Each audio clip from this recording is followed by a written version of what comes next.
तपरस English classes.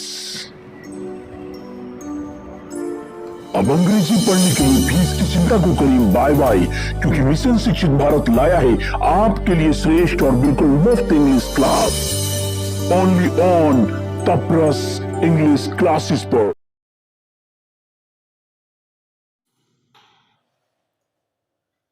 चलिए दोस्तों, हमारा दूसरा चैप्टर है द नेकलेस,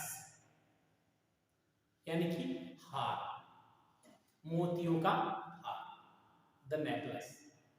इसकी कहानी के बारे में आज हम फिर बात करेंगे और कहानी बड़ी रोचक है दोस्तों, बड़ी रोचक और बड़ी रोमांचक है और रोमांचक कहानी है और इसके अलावा दुख दर्द से भी भरी पड़ी है।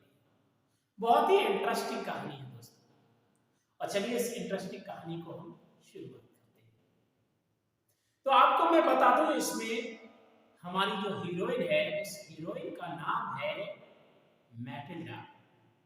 मैथिल्डा, तो मैथिल्डा इस कहानी की मेन हीरोइन है और इस कहानी का हीरो है लोजर, मैथिल्डा का पति। इसमें तीसरा कैरेक्टर है मैथिल्डा की फ्रेंड मैडम फॉरेस्टर। तो चलिए कहानी को देर न करते हुए आगे बढ़ते हैं कहानी की तरफ। और इस कहानी में ट्विस्ट तब आता है जब एक गरीब घर में एक सुंदर सी कन्या जन्म ले लेती है, जिसका नाम रखा जाता है मैथिल्डा। मैथिल्डा खूबसूरत होने के साथ साथ उसका दिमाग भी शाही जीवन जीना चाहता है, आराम वाला जीवन जीना चाहता है, पैसों वाला लग्जरी लाइफ जीना चाहता है। वो जानती है कि उसे धोखे से ही ईश्वर ने गरीब के घर में डाल दिया है। मुझे पैदा होना चाहिए था किसी अमीर के घर में और मेरा पति भी होना चाहिए था कोई अमीर। मैथिल्डा बड़ी होती है, आशा ही होती है कि उसे अमीर पति मिलेगा, लेकिन लाख कोशिशों करने के बाद उसके पिता को अपनी जिस फैक्ट्री में काम करता है उसी फैक्ट्री के एक क्लर्क के साथ अपनी बेटी का विवाह करना पड़ता है। मैथिल्डा का विवाह लोजर के साथ होता है। लोजर बहुत ही अच्छा पति है, अच्छा लड़का है, मैथिल्डा से बहुत प्रेम करता है, लेकिन मैथिल्डा एक लग्जरी लाइफ जीना चाहती है। दोनों की शादी हो जाती है। जब मैथिल्डा घर पे सारा काम तैयार कर लेती है, उसके बाद वो उन्हीं ख्यालों में खोई रहती है। लोजर वापस घर पे आता है और कहता है खाना के लिए क्या बना है, और जैसे ही बर्तन की तरफ जाता है खाना बना हुआ तैयार होता है, जैसे उसके जो ढक्कन को हटाता है, हाँ कितना बढ़िया खाना है, आपने कितना लाजवाब खाना बनाया है मैथिल्डा, ऐसा भोजन आज तक मैंने नहीं खाया। ये शब्द उसकी तारीफ में लोजर बोलता है ताकि उसकी पत्नी खुश हो सके। लेकिन मैथिल्डा का चेहरा उतरा हुआ है, उस पर कोई फर्क नहीं पड़ता। मैथिल्डा कोई जवाब नहीं देती है, खाना खा लेता है। उसके बाद आगे कहानी और बढ़ जाती है। मैथिल्डा अभी भी उन चीजों के बारे में सोच रही है कि जिस थाली में भोजन उसके पति ने खाया है, काश वो थाली सोने की होती। जिस गिलास में उसने पानी पिया है, काश वो गिलास चांदी का होता। अभी वही पुराने ख्यालों में वो खोई है। समय बढ़ता जाता है। एक दिन बड़े खुशी और खुश मिजाज के साथ उसका पति आता है और उसके हाथ में एक कार्ड होता है और लाके मैथिल्डा के सामने रख देता है, कहता है देखो, उसके हाथ में दे देता है। मैथिल्डा कार्ड को देखती है। वो कार्ड उस कंपनी के एक चीफ और मिनिस्टर के यहाँ का होता है, जिसमें बहुत ही कम लोगों को उस पार्टी में बुलाया गया है और उस पार्टी में मैथिल्डा और यानी लोजर को इनवाइट किया गया है। उसका पति कहता है तुम्हें खुश होना चाहिए, इतनी बड़ी पार्टी में हम लोग जाएंगे, बड़े बड़े वर्कर और हमसे भी पैसे वाले वर्कर उस पार्टी में नहीं जा पा रहे हैं क्योंकि उनको इनवाइट नहीं किया गया है, चुनिंदा लोगों को इनवाइट किया गया है, तो हमें जाना चाहिए। मैथिल्डा उस कार्ड को देखकर फेंक देती है उसकी तरफ और कहती है देखो जी, हम लोग वहां जाने लायक नहीं है, हमारे पास अच्छे कपड़े नहीं है और ऐसी पार्टी में हम जाएंगे तो ये बेइज्जती होगी। इससे बेहतर यही है कि आप ये कार्ड किसी हमारे रिश्तेदार को दे दो, और ऐसे रिश्तेदार को ये कार्ड दे दो जिसके पास धन दौलत हो, पैसा हो, अच्छे कपड़े हो। लोजर कहता है कैसी बातें कर रही हो, देखो उस पार्टी में सब जा रहे हैं, कहते नहीं नहीं मैं नहीं जा सकती, ऐसे कपड़े मेरे पास सुंदर कपड़े नहीं है। लोजर कहता वो वाले शादी वाला वो पहन लेना, बोले नहीं नहीं नहीं मैं नहीं। लोजर 400 फ्रैंक बचा के रखता है गन खरीदने के लिए। वो अपने मित्र के साथ शूटिंग करने जाना चाहता है, यानी कि शिकार करने खेलने जाना चाहता है, तो इसलिए गन खरीदने की आवश्यकता होती है उसे। वो पैसे बचा के रखता है, लास्ट में वो अपनी जो इच्छा थी उसकी कुर्बानी दे देता है और मैटिल्डा से कहता है ठीक है चलो तुम्हें नए कपड़े दिलाएंगे। वो मॉल घूमने जाते हैं, मॉल में घूमते हैं और उसकी पत्नी को एक अच्छा सा कपड़ा यानी कि अच्छा सा मतलब अच्छे कपड़े पसंद आ जाते हैं। वो कहती है ये कैसा रहेगा, तो कम प्राइस में अच्छा मतलब कपड़े खरीदने की कोशिश करते हैं और इस प्रकार 400 फ्रैंक उसके पास होते हैं और कुछ और करता है और एक अच्छा अपनी पत्नी के लिए एक अच्छा ड्रेस खरीद लेता है। घर पे आते हैं, मैटिल्डा के चेहरे पर अब भी खुशी नहीं है, अब भी उसका मुंह लटका का ही लटका है। वो पूछता है अब क्या हुआ, अब क्या प्रॉब्लम है। मैटिल्डा अब तो तुम्हें खुश होना चाहिए, तो कपड़े भी आ गए। मैटिल्डा कहती नहीं नहीं आप ये कार्ड किसी और को ही दे दो जिसके पास पैसा हो, मैं इस पार्टी में नहीं जा सकती। वो कहता है क्यों नहीं जा सकती, अब क्या प्रॉब्लम है यार, कपड़ों का कपड़े आ गए। वो बोले देखो कपड़ों से काम नहीं चलेगा, वहां पर बड़ी बड़ी सुंदर सुंदर और महंगी महंगी ज्वेलरी पहन के औरतें आएंगी और मैं बिना ज्वेलरी के अच्छी नहीं लगूंगी, इसीलिए हमारे पास कोई ज्वेलरी नहीं है, मेरे पास कोई गहने नहीं है, मैं इस पार्टी में नहीं जाऊंगी। रोजर कहता है अरे आप इतनी सुंदर हो, कितनी सुंदर हो आप तो कुछ भी पहन लो सब सूट करेगा और तुम्हारी टक्कर की तो कोई वहां पर होगी भी नहीं, इतनी सुंदर हो। अब एक काम कर सकती हो, तुम फूल लगा लो सिर में और फूल तो तुम पे कसम से बहुत सुंदर लगेंगे।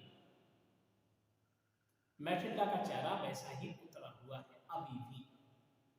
वो कहती नहीं मैं ऐसा नहीं करूंगी, ये तो हमारी और हंसी मजाक बनेगी कि इसके पास पहनने के लिए जेवर वगैरह नहीं है, इसलिए फूल पहन के आई। लोजर थोड़ा मायूस हो जाता है और वो कहता है चलिए फिर क्या कर सकते हैं। अचानक लोजर को याद आता है, बोले अरे तुम अपनी मैडम फॉरेस्टर जो तुम्हारी मित्र है उससे गहने उधार क्यों नहीं ले रही थी, लौट के आके दे देंगे उन्हें। एकदम चीत्कार सी होती और एकदम मैटिल्डा कहती है अरे मैं तो भूल ही गई, तो मुझे पता ही नहीं था। मैटिल्डा खुश हो जाती है और वो कहता है कि सुबह ही अपनी फ्रेंड के पास चलिए। अब मैटिल्डा देर न करते हुए अपने फ्रेंड के पास पहुंच जाती है और उससे कहती है पूरी बात बताती है किस तरह से हमारे पास इनविटेशन आया, कैसे कैसे सब बात कुछ बता देती है। उसकी फ्रेंड फॉरेस्टर मैडम फॉरेस्टर उससे कहती है ठीक है कोई दिक्कत नहीं, तुम्हें क्या चाहिए, ज्वेलरी, ओके। वो बॉक्स लाती है निकाल के और उसके आगे रख देती है, कहती है चलो छांट लो इसमें से जो तुम्हें पहनना हो वो पहन लो, वो ले जाओ। सब लगा के देखती है, बहुत पहन के देखती है, लेकिन उसको वो कहते हैं ना आम के बाग में सब आम कौन सा तोड़ू कौन सा ना तोड़ू, कंफ्यूज हो जाता है व्यक्ति। ऐसे ही ज्वेलरी में वो भी कंफ्यूज होगी कौन सा लूं कौन सा नहीं लूं। लास्ट में वो कहती है और नहीं है, मैडम फॉरेस्टर कहती है और नहीं तो है अभी ला ली, और लाके देती है उसे और बॉक्स खोलती है। लास्ट में वो एक मोतियों का हार सिलेक्ट करती है, हार खरीद ले लिया जाता है। वो कहती है मैं ये ले जाऊं, मैडम फॉरेस्टर कहती है अरे तुम्हें ले जाने के लिए तो दिखाया, जो तुझे पसंद हो वो ले जा माय डियर, जो तुम्हें पसंद हो वो ले जाओ। मैडम फॉरेस्टर से वो हार लेकर मैटिल्डा अपने घर आती है, अपने पति को दिखाती है, वो पहनते हैं दोनों कपड़े और पार्टी जाने के लिए रेडी हो जाते हैं। दोनों पार्टी में पहुंच जाते हैं, लोगों की सब लड़कों की और लोगों की नजर मैटिल्डा पे होती है क्योंकि सब औरतों से ज्यादा खूबसूरत मैटिल्डा लग रही होती है। मैथिल्डा को बड़ी खुशी होती है कि सारे लोग उसकी तरफ ही देख रहे हैं। नृत्य शुरू होता है और वह उन लोगों के साथ डांस करती है। तमाम लोग और औरत और मर्द वहाँ डांस करते हैं और सबकी नजर मैथिल्डा पर होती है। मैथिल्डा के साथ हर एक नवयुवक डांस करता है। मैथिल्डा बहुत खुश रहती है और उसके बाद उसका पति और वो दोनों वापस चले आते हैं। वापस आने के बाद रोजर अपने कपड़े निकाल रहा होता है, वो भी अपने कपड़े निकाल रही होती है, अपने गहने निकालती होती है, तो जितने कॉस्ट्यूम्स होते हैं उनको निकाल के रखती है। अचानक उसकी जो नजर है वो गले पर पड़ती है, तो गले में हार नहीं होता। सिट्टी पिट्टी गुम हो जाती है मैथिल्डा की और एकदम से चीखती है। लोजर को आवाज चीख सुनाई पड़ती। लोजर दौड़ के आता, बोले क्या हुआ, क्यों चीख रही हो? मैथिल्डा कहती है कि देखो मेरे गले में हार नहीं है, मेरा हार कहीं गिर गया, किसी ने चुरा लिया, हार नहीं है। अब हवा किसकी भी छिड़क जाती है? लोजर की भी। लोजर सोचता है ओह माय गॉड, तुमने हार खो दिया, इतनी तुम कैसे हो सकती हो लापरवाह, इतनी लापरवाह कैसे हो सकती हो, तुमने हार खो दिया, बताओ। जल्दी से वो कपड़े दोबारा फिर पहनता है और बेचारा दौड़ते हुए उन सभी जगहों पे जाता है जहां वो गया था, जहां जिस जगह पे वो गए थे पहले, लेकिन उसे हार नहीं मिलता। आगे वो पूछता है कि एक बार बताओ, तो जब पार्टी से निकले थे तो तुमने चेक किया हाथ था तुम्हारे गले में? वो कहती है हाँ, जब पार्टी से निकले थे मैंने चेक किया था, हाथ से छू के देखा था, हार था। लाख कोशिशों के बाद, ढूंढने के बाद, रात में हारा थका उसका पति पुनः लौटता है, लेकिन उसे हार नहीं मिलता। दोनों मायूस हो जाते हैं। पत्नी को मायूस देखकर उसकी भी मायूसी और बढ़ जाती है, क्योंकि पति से बहुत प्रेम करता है। लास्ट में अब वो निर्णय लेते हैं मॉडर्न फॉरेस्टर को 2-1 दिन के लिए हमें रोकना होगा और तब तक हमें उसके सेम हूबहू वैसे ही एक हार का इंतजाम करना होगा। वो रेडी हो जाते हैं और एक हार को सर्च करने लगते हैं। उन्हें एक ज्वेलरी शॉप में उसी हार की तरह सेम टू सेम वैसा ही हार नजर आ जाता है। उसके रेट पूछते हैं, रेट उसका होता है 55,000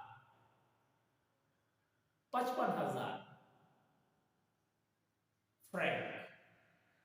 55,000 फ्रैंक। हवा गायब हो जाती है, फूल सड़क जाती है कि 55,000 आएगी ना से। फिर भी लोजर अपने दादा परदादा की जो भी धन उसके लिए छोड़ के गए थे वो सब कुछ इकट्ठा करता है इधर उधर से। वो कमरा भी छोड़ देते हैं, जिस कमरे में रहते हैं वो कमरा भी छोड़ देते हैं और एक गरीब बस्ती में जाके कमरा ले लेते हैं और वहीं पर रहने लगते हैं लोग। और यार दोस्तों से हर तरफ से कर्जा लेके और अपनी जो भी प्रॉपर्टी जो भी जितना कुछ होता है सब बेच बाच के वो 40,000 फ्रैंक इकट्ठे करते हैं। बाहर आके वो रेट तय करते हैं। दुकानदार उस 55,000 वाले उसको 40,000 में देने को तैयार हो जाता है, 15,000 की छूट पर। वो सब कुछ कुड़िया मुड़िया करके इधर उधर से और जितना कुछ होता है उससे वो उसको ले लेते हैं हार, और हार को वो लौटाने जाती है 7 दिन बाद। तो उसकी जो मित्र फॉरेस्टर है वो उस पर बहुत नाराज होती है, बहुत गर्म पड़ती है बहुत ज्यादा, और उससे कहती है कि तुम्हें पता नहीं है, आज 7 दिन बाद तुम इसी हार लौटाने आई हो मेरा, इस बीच मुझे जरूरत पड़ सकती थी मेरे हार की, तुम्हें मेरी वैल्यू नहीं मालूम, ये है वो है। मैडम फॉरेस्टर सब इतना उसको सुनाती है और मैडम सब सुनकर बेचारी चुपचाप लौट आती है। उसे डर इस बात का होता है कि कहीं ये उसको खोल कर न देखे, बॉक्स को चेक न कर ले। वो चेक नहीं करती, वो बॉक्स सही तरह से रख लेती है और वो चली जाती है। अब वो कर्ज जो लिया है उसे चुकाने के लिए उन्हें बड़ी मेहनत करने की जरूरत है। तो उसका पति दिन में कंपनी फैक्ट्री में काम करता है और रात को एक संपादक के लिए लेखन कार्य करता है। मैथिल्डा भी लोगों के घरों में जाके उनके बर्तन मांजने का काम करती है, कपड़े धुलने का काम करती है, घर की सफाइयां करती है। इस तरह से करीब 10 वर्ष तक उन्हें कठिन परिश्रम करना पड़ता है। मैथिल्डा अपनी सारी खूबसूरती उस मेहनत में खत्म कर देती है और वो एक मजबूत और ताकतवर महिला बन जाती है। एक सुडौल महिला बन जाती है, उसकी सुंदरता खत्म हो जाती है। समय बीतता है, एक दिन के समय वो सब पैसा चुकता कर देते हैं और मैटिल्डा किसी के घर में काम करके आती होती है और वो एक गार्डन में जाती है थोड़ा घूमने के लिए, और पुरानी यादों से दिमाग में उसके बार बार आती है, उन यादों से पीछे छुड़ाने के लिए जब वो वहां जाती है तो उसे एक स्त्री दिखाई देती है, वो स्त्री और कोई नहीं मैडम फॉरेस्टर होती है। मैडम फॉरेस्टर अब भी जवान है, खूबसूरत है, और मैटिल्डा की जो खूबसूरती है वो खत्म हो चुकी है। मैटिल्डा उसे पहचान लेती है और वहां जाके उसे विश करती है और उसके बचपन वाले नाम को लेकर पुकारती है। मैडम फॉरेस्टर बड़े एकदम शौक में आती है कि इतनी फटीचर औरत इतना शुद्ध बिल्कुल पढ़ी लिखी की तरह बोल रही है और ऊपर से मेरा नाम बचपन का ले रही है, जो तो मेरे मित्र ही बोलते हैं वो नाम ले रही है। तो वो कहती है कि तुम्हें कोई गलतफहमी हुई है, मैं तुम्हें नहीं जानती, कौन हो तुम?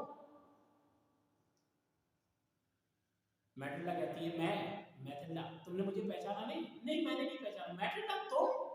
अरे तुम तो बहुत खूबसूरत थी, पूरे कॉलेज में सबसे खूबसूरत लड़की तुम थी, और तुम सबसे कैसी हो गई हो? तुम्हारी खूबसूरती कहाँ चली गई?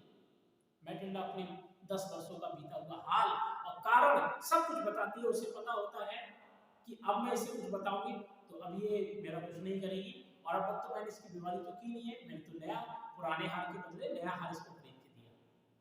वो पूरी बात बता देती है।